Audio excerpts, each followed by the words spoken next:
Well, Lou, I'm really glad you wanted to be a part of the show that badly, man. Yeah, me too. Hey, Fuego, how much do you still want to be on this show? Enough to just talk spoilers, I hope. No.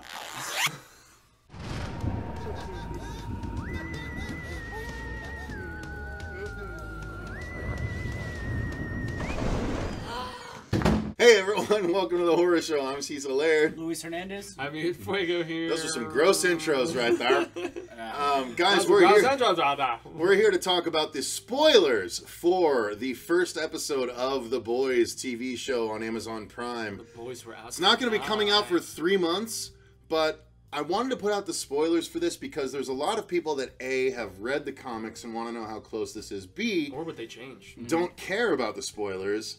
Yeah. And C are just randomly curious, right? So I think there's also a group of people that'll watch it and like, well, it's not coming out for 3 months, I'll forget it all anyway by then.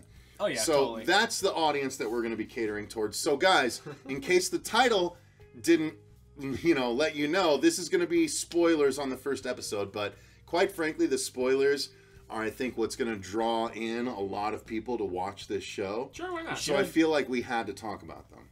Okay. So in this show, we'll just kind of go chronologically. So, yes, the show is about a world where a company called Vought America, or just Vought in the show, at least from what we can tell so far, owns the rights and essentially owns the over 200 superheroes across America. And we find that right away because it starts with an advertisement of a protector of the sea hawking like sushi, soy sauce in Japan. Yeah, and he's got platters of seafood. And that's the Deep, right? The Aquaman analog for this. So again, this is it's the Seven. It's called the Seven, and literally the Justice League are the top 7 DC characters. So it's called the Seven. This is meant to be a Justice League analog. So there's the Homelander, who is, like Fuego said in the first review, kind of a mixture of Superman and Captain America. Yeah, mush them together. And then there's also... Isn't that what they did with the... That was we need to review that at some point. DC versus Marvel. All Access. The All Access stuff. Yeah, the Amalgam Universe. Amalgam Universe. Ooh, that was fun. And where that they turned into the All Wolverine Access. Yep. With Dark I have all of it. I have all of it. I have all of it. Anyway. So, yes. Okay, I forgot where I was now. Homelander. Homelander. Yes, Superman, and then the Deep is the Aquaman, and then I can't remember what the Wonder Woman analog her name is. They didn't name her, at least in this pilot. If we had the comic right here, I could double check. But there's a Batman analog. There's a Green Lantern. Oh, Black Noir. Okay, there's a Green Lantern analog. You said. Yeah, something. And then a Flash analog called A-Train. And so, which they changed to a black dude, and I thought that was kind of bold, maybe. So anyway, the idea is that these superheroes have been mega commercialized, and like everything is like, superhero beer, superhero Red Bull, superhero food, superhero this, that, all this stuff. All of the 7 are like sold out sort of things, and that's just the world that we live in this world. And basically, we are introduced to a young man called Huey, who is a bit of a spineless jellyfish, as we said in the first one, and he has a girlfriend, and this is the first spoiler that we had to get to, right? Because this is what sets working a very Radio Shack electronics store in today's day and age. Yeah, and he's like scared to ask for the raise, and the girlfriend is like, "I'm the one who had to ask you out," and he's like, she's the backbone. She's like the opposite of what he is. Right. And the reason that he's progressing, and she loves him in spite of his flaws. And so they have this fantastic relationship that you buy into immediately. And she was in I'll Take Your Dead. I was wondering where we saw her before. I was like, that's the girl, isn't it? Yeah. She's the kind of dead girl. Okay, so the one they thought was dead. Yeah. She's so good, so good. That just came. But she was younger in this. She had to be younger. It just hit me who she was right now as we were recording this. I was like, who was she? Yeah. I was like, we know this Uncle face. Fester style, right above my head. So anyway, they're talking and they're walking along the street, and the girlfriend grabs his hands and hops down into the street off the curb and is like, I think we should move in together. And sweet moment. And the boyfriend's like, really? Because he's kind of a loser, and this girl has taken a shine to him. Yeah, and so they kiss, and it's this really sweet moment. And then all of a sudden, you see from his perspective, she just disappears. like just gone. Out of just frame. disappears, and they're But holding it hands, flicks to a and she slow-mo disappears. moment. But yes, it cuts to it, so it spins around and it cuts to the boyfriend, right? It cuts to him as we see some red splotches fly onto screen from this side, and it hits his face, and so he gets blood on his just face, happened, right? and then the camera just moves this way, right? Imagine the camera Director moving this Cecil. way, and it starts to reveal what's on this side, okay? And basically what it's showing on that side is it shows basically like a stream of blood And bones. flowing through the air, and bones. Pieces of spine. Pieces like of jaw, spine, all this stuff. bone fragments. There's nothing recognizable as a human outside of internal parts. Which was probably way more grisly than what we see in the comic, because Yeah, in the in the comic comic, it's it's just the just- arms ripped off Yeah. and then Yeah. she's smashed into a Well, wall. you're jumping ahead. And well, no, I'm the just arms saying, though. I thought that was a good reveal in this. So basically, through the blood you see kind of like a blue costume, right? And so blue blur. Of a sorts, blue yeah. blur of sorts, and then time catches up and the speed catches back up, and all of that stuff that's flying in slow motion just splurts to the ground, and you see the speedster, who basically looks back, takes his goggles off, and he's covered in blood. in Huey's girlfriend's blood, and he just says, I can't stop, and he puts his glasses off and Takes on off. and takes off again. And then it pans down, it shows Huey's face like screaming, and it pans down and it shows that he's still holding on to the hands and forearms of his girlfriend, but there's nothing beyond, like it's been severed at the forearm. And that scream was that horrific scream. He just kept going and going. It was very convincing. It was, and It it was was where good. I was wondering up until we actually saw them if they were going to maintain that beat. And when they maintained that beat, I was like, they're going for it.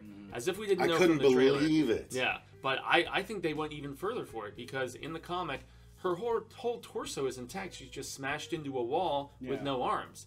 She was like practically disintegrated. He into blew her the up. bush. He exploded her. Yeah. And there's even a joke later on where he's like, "Yeah, I got one of her teeth in my mouth. I swallowed one of her molars. Yeah. He'd say. Yeah. It's awful. I was like, "Oh my god!" It's Yeah, so that was And grisly. then they laugh about it. Yeah. But that's what. Okay, so we'll get there. So Huey is like, he's totally grief stricken, and so he's dealing with that. Meanwhile, we meet Starlight, and she is this Midwestern girl who's training with her mom's support and everything. Blonde hair, blue eyed. Blonde hair, blue-eyed. Homebred. My You know, jam. chiseled jaw, My jam. gorgeous. Although I will say, Sweet. I still maintain she looks like the gorgeous Gelfling from the Dark Crystal movies. Yes, I said gorgeous. But anyway, so she's an adorable Midwestern girl, and it turns out she's got powers of strength and light, Yeah. where she can emit this massive flare of light, and she even warns the people, because we get introduced to her in sort of a audition tape, where she can. Well, no, we see her training first, but then we see her auditioning, and she tells the people behind the camera, you should turn around and close your eyes, or I'll blind you with my powers. And so she's got all these powers, and she's one of many who are doing kind of an America's Got Talent thing, where a bunch of people are auditioning to be a part of the Seven, to take over one of the roles from a previous Seven member who we don't actually know what happened. We're led to believe that he's retired. Yeah, he left the team. And you But find out a little more. there's more behind it, but Well, we but look anyway, at the comics, they're yeah. replacing that person, and so it turns out that Starlight actually gets the role, and she gets, she goes to the Vought Tower, and is going to sort of be shown around and everything, and she meets the Deep, who is the character that's sort of there during the press part where she gets inducted He's as the a one part who of the Seven. introduces her, He's the one that introduces her, right? And He then seems- he's shareholders they and made him everything. seem like the only one who was willing to do more publicity than the rest. You know? And so they go up to the conference room, and he basically they start talking a little bit, and she says how she had a bit of a crush on him. He was so sweet. Yeah. And At first, sweet. he was like, "Hey, we all first show up here, caring, and we feel like we're fake. We feel like frauds. Like frauds. We shouldn't be here." And blah blah blah. Yeah. And then he's like, "I'm second, and like you probably like the Homelander. Everyone loves the Homelander." And she's like, "Actually, no, I had a crush on you." Which is where they flipped the script from the comic books, which is I thought a really good idea in this. And so basically she says, "Yeah, I had a crush on you." And as the close-up is on her, as she talks about this, you hear the rustling of some clothes and stuff.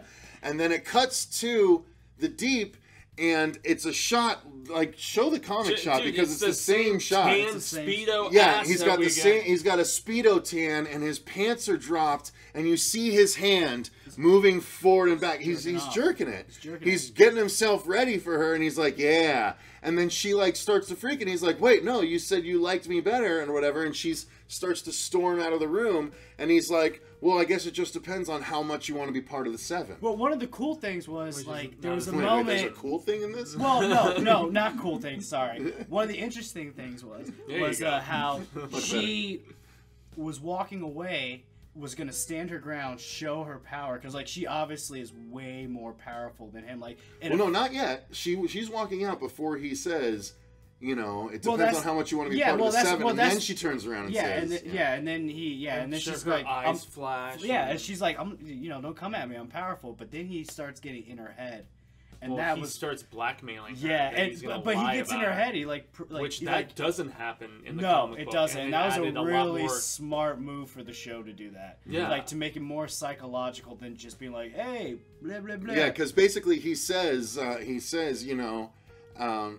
it depends on how much you want to be part of the Seven, and she stops as she's storming out and turns, and her eyes flare as she steps back into the room. She's like, "What did you say?" And as she does, a flare emits, and she breaks all, like, the TVs in the room, the satellite. That's where he sees his in to blackmail. He sees his in, right? So he goes over. Which honestly makes me feel like we didn't compromise her character as much, because she doesn't get blackmailed in the comic book into doing it. Right. No. Yeah, because he was like, not even all those kids who look up to you back in Iowa, and like everything you're trying to do is done. Your whole life is led up to this, and you're gonna throw it away because. Well, and because he says, "I'm gonna say you attacked me." And she's like, "You can't," and he, like, just gestures to the TVs that are all smashed. Which is so clever, because when that scene happened, after I saw the TV smash as they were walking, I had a thought in my head, like, man, how are they going to explain, like, if the other team walks in, they're like, hey, what the hell happened to the TVs? And then when they did that moment, I was like, fucking genius, dude. It basically made you feel so much more for what the Starlight character doesn't feel much worse for her, and it doesn't feel like she was as easily compromised and as ready to go for it as quickly as in the comic book. So they cut away at this point, right? So she has this decision to make, and they cut away and go back, just like in the comic, to the Huey storyline, and that's when I think we meet Butcher. This bearded guy played by Carl Urban. There. I mean, I'm fudging with the timeline a little bit. Yeah, he's being blackmailed he is being blackmailed as well at a corresponding time to basically sign off and sign an NDA about not doing any by Vought. Yes, Vought basically is trying to buy him off by his silence, because he sees a newscast where A-Train says that his girlfriend stepped out into the middle of the street when he was trying to stop a bank robbery. And he sympathizes or and whatever. And he's totally full of shit. But he doesn't apologize. He never says, I'm sorry. Right. He never says he's sorry. And so he's conflicted. Huey is conflicted, and Butcher shows up on the scene and basically says, hey, you're in a unique position. You know, you can help us out. We're the people that come along and spank the superheroes when they need to be spanked. Like, keep them in line. Keep them in line. And so he's like, we need you to accept this offer, go into the Vought headquarters, Seven Towers, and set a bug for us. And this is what made so much more sense than in the comics, where Butcher has already set up the bug himself, and he's just trying to recruit Wee Huey because he wants somebody who has that same sort of loss because of a superhero's recklessness. In this, it made a lot more sense. He had an in through the situation that had happened. Yeah, they refined the storytelling. They did, and it was better. Yeah, it made more sense. You know. So anyway, you know, Huey doesn't agree at first, and that's where we're getting the bounce back and forth between the two. But eventually, he does agree. And so he goes in, and Vought agrees to let A-Train come and personally apologize so that Huey has a chance to try and set the bug. And part of the process is he has to ask to go to the bathroom and pull out the bug from his phone and then peel off a part and then go and set it. He does all of that, except at one point in the bathroom when he's pulling the bug out, he drops it under the door. And even though he and the girl have had a moment at this point, they have met on a bench. They don't know each other. They don't know each other, but they have Huey and comic, Allison, is it? I think? Whatever her name was in person, Starlight, but in her regular human personality. Annie. Annie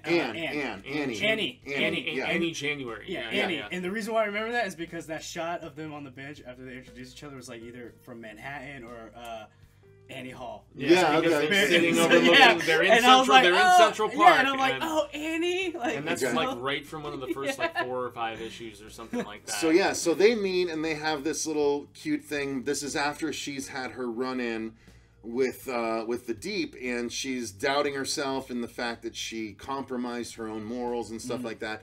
And Huey is dealing with all that he's dealing with. Yeah, he basically had told the Butcher he wasn't sure if he wanted to do it, and was that after the Butcher took him to the club to show him like the full extent? Yeah, so exactly. So the Butcher takes him to the club where we see basically the superhero sex club. Yeah. Where basically they walk in and you see people banging in midair, and you see essentially Mr. Fantastic, who is apparently very anti-gay in a public persona, but he's got a dude going down on him, and he stretches across the room to make out with 2 other dudes.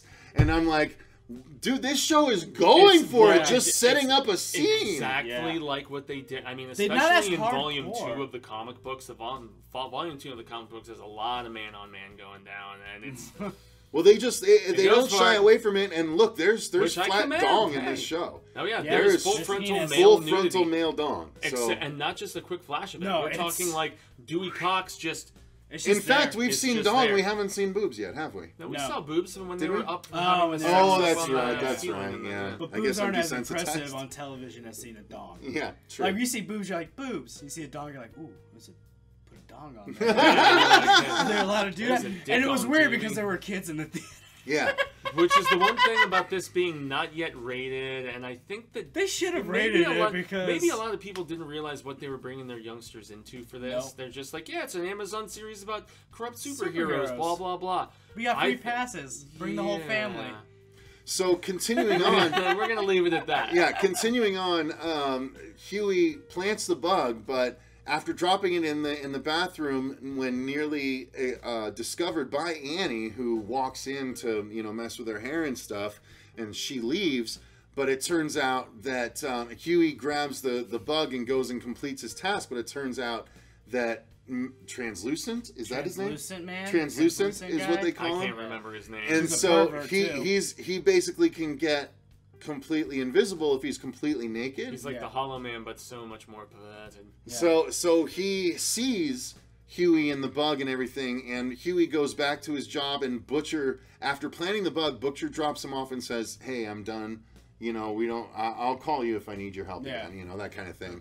And Huey's a little crestfallen, but he goes back in, and then Huey is attacked by the invisible Translucent Man, and starts getting his ass beat until Butcher drives his car into the Radio Shack and hits the Translucent Man and knocks him 3 rows back into a wall. Yeah. And then they have this fight where Butcher just tells Huey to run, and Butcher starts fighting the Translucent Man and starts getting his ass handed to him. And dude, it was such a creative fight in the way they utilized the special effects when he was trying to actually see who he was fighting. He's like, all right, I've been beaten the hell up, I'm bloodied up, and he started throwing his own blood on the Translucent Man. No, not just that. The Translucent Man, the Translucent Man hit him so hard that he had a bloody mouth, and he was holding him close, and so Butcher's just like, and he just spits in his face, and he spits all this blood on him, and so now he can see him, and they start fighting. He spits on the hands to see where the fists are coming from. Exactly. Yeah, that's right. I didn't even realize that's why. That's a good call. He spits on the hands to see where the fists are coming from. It was clever, man. And Carl Urban was hardcore in that scene, dude. He was badass because he wasn't I mean, do you think he was having a fight with somebody else and then they used I can't. I don't digital know. to take it I out? don't know. I don't know. That could be a guy in a green suit. But Huey... Oh, yeah. Good call. Yeah, a guy in a green suit. Huey decides not to leave, not to escape, and instead, like, goes back in order to try and help, and he grabs this exposed electrical wire out of the Radio Shack, and Butcher sees him, and Butcher's like, because the bad guy rips the TV off the wall and almost hits Butcher with it, but Butcher sees Huey doing this, and so he like nods, and then Huey like grabs the thing and like tries to zap the bad guy with it, but it's too short of a wire, so he's like, and the bad guy like looks around and sees just as Butcher kicks him back, so the wire essentially goes right up the invisible dude's ass, because and he's like naked shocks to be him, shocks him to death and knocks him over. And basically, so that's kind of the... And then they're like, hey, we gotta throw him in the trunk, and that's officially where he's like, you just killed one of the 7. You're everybody. And then he's like, well, why don't you just tell the government agency, tell the FBI? And, like, Butcher... Look, I'm not strictly... He's like, I'm not, like, part of the FBI. FBI. And he's like, what? So that's how Huey's story ends in the pilot, essentially. And then we flash back to the Starlight part of it. And basically... She's ready to play ball. She's ready. She decides that... And she actually... Once we see her again and she pukes and everything after the thing, she sees... Which is before this fight. The Wonder Woman character, who basically looks over and sees what's going on, and she's just like... Clean yourself up. Don't let them see you like this. She's much nicer to her than that comic. Basically telling her, like, it sucks. We all do this, like, especially if you're a woman. You gotta just get through it. Yeah, if you show that you're upset and all that, they're just gonna keep going and going. Yeah, if you show the vulnerability, they're gonna even try to take more advantage. It's a really horrible, sad moment, too. So after Annie's conversation with Huey at the park bench, she resolves to go back and fight her way through, because she's just gotten off the phone with her mom, who she was about to tell what happened to, but her mom is so proud of her for making it to a part of the 7 that she's like, okay, I'm gonna stick this out, because she tells Huey, she's like, yeah, what happened is terrible, and he's like, but do you like your job? And she's like, it's what I've always wanted to do. I can really help people. And he's like, well, you fell on your ass, don't worry about it, that kind of thing. Which is so of those two characters, because in the course of the comics, they have their ups and downs, as you remember, like with him getting upset with her. Yeah, of course. But this is just the beginning of this friendship / relationship and stuff. And so it's really good stuff. And so she resolves to go, and so she goes back. Both of them nut up, because he decides to go along with Butcher and actually try to lay the bug, and then she decides to go back and just look the Deep straight in the eye. So she goes back, and there's the big meeting for the first time with the 7, and she shows up late, and the Homelander is like, first meeting, you don't want to show up late for it, and she's just like, I'm so sorry, sir. And he's like, it's okay, sit down. And so she sits down, and the Deep makes a swallows joke. And so she looks right at him, and she's like, no, I'm here. I'm not going anywhere. And like she shows him the flashy eyes, and he like kind of shrinks up a little bit. Like, don't do this again, because like I will fuck you up. But the funny thing is, this actually shows the Homelander, because at one point he's like, all right, enough about that. Let's talk about who we saved today. And they make him look out to be like a very Superman, Captain America character, very wholesome. Even Butcher says he's the only one who's squeaky clean. He's not out doing terrible stuff. He's like, he's the only one that, we don't have anything on. And so that was where the switch from, the Deep being the one who demands the blowjob to him, I felt added so much. You mean vice versa? In the comic, it was Homelander. In the comic, it's the Homelander. But in the show, it's the Deep. They switched it around to the Deep, and I felt like that was such a wise change, because you actually, as a viewer, and especially for an uninitiated viewer, because we know if you've read the comics what Guy's all about, but as somebody who's brand new to this show and this property, you're just like, maybe he actually is the only one who's good. And I think it also adds a level of, like with these other characters, what they are on the surface. They're not shy about with him, it's like a secret. It's like you don't know what this dude's about. And it makes it a little bit more sinister, especially with the end, which is what we'll get to right now. But I mean, honestly, the dynamic they present, how many of these big like leader type superheroes have had the reckless sidekick before, you know. So he's at the top of the totem pole, and yet all of his subordinates in the Seven are just, you know, they're stupid, they're dicking off, they're doing whatever, they're misusing things. They're caring Maybe about he money is the and only promotion. one who really cares as much. And then we get to the end of this episode. Yeah. Which is led up to by a bit of a side story with Elizabeth Shue, who is sort of the main PR person. That's the crux of where we get to the right, end of the right. episode. So she's the main PR person for Vought, and she's the one that has gone into talking to the mayor of Baltimore to basically broker a deal to bring the Nubian Prince, one of the Vought superheroes, in to protect Baltimore. Racially, and so she's like, he tests well with over 50% of white men. We have Atlanta waiting. Yeah, wasn't he in Detroit? Yeah, Atlanta. She's like, yeah, we're making some changes. We're gonna move him. Yeah. So basically, she's like, it's $300 million a year for 3 years for him, and so the mayor like leans in. He's like, how about $200 million? Have you heard about, what was it called? Compound V. Compound V, which is a thing that it's like, there's a rumor about Compound V, and like it visibly shakes Elizabeth Shue, even though she tries to act like it doesn't. I was surprised they hinted at this that early on, but it's involved in, this is, if I recall correctly, I'm not 100%, this is a beat from the book. Yeah, it's isn't from the second volume? Yeah, no, it is. Yeah. So basically, he says, I'll pay $200 million, and I'll make sure that this Compound V rumor stays a rumor. Yeah. And she's like, sorry, I have to hold steady at the 300. And then a little bit later in the episode, she basically calls him up and says, okay, fine, I can do it for 230. But by the way, that rumor you heard about Compound V, you just keep that under your hat. And he's like, no problem, I'm about to get on my plane, and you have nothing to worry about. As soon as he said that, I'll have a nice flight. As a friend, I was like, as soon as he said I'm about to get on a plane, I'm like, oh wait, I remember this.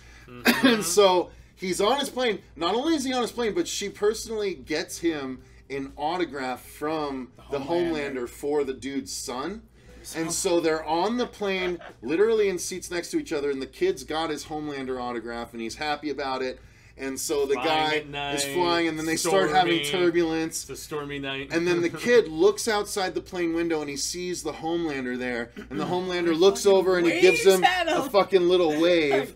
Waves at him, and then literally his eyes go red, and he freaking laser visions the plane in half. Destroys it. Everyone dies. The plane crashes, and we zoom in on him with his eyes red as they fade back to regular, and he just fucking smiles. He smirks. He just smiles, and that's the end. That was the end of the episode. You know that he orchestrated all of this. He is the one who made He is Elizabeth the bad dude, man. He is the head honcho. It was so good. Yeah, it was dope. Very satisfying. Very really satisfying. And yet, you see right at the very beginning of the episode where there's these robbers and him and the Wonder Woman type. Like it's one of the funniest beats at the very beginning. Yeah, because he does the selfies. Yeah. Well, beyond that, it's where he takes the robber and just and he flings it, and you see him. Well, no, so he flings the robber out of the frame, and then he turns around and is like, "What are you boys doing here?" And they're like, "Well, you take selfies." He's like, "Sure." And then way behind him, like a half a mile behind him, you just see the dude land and just crash through a car. It's violent.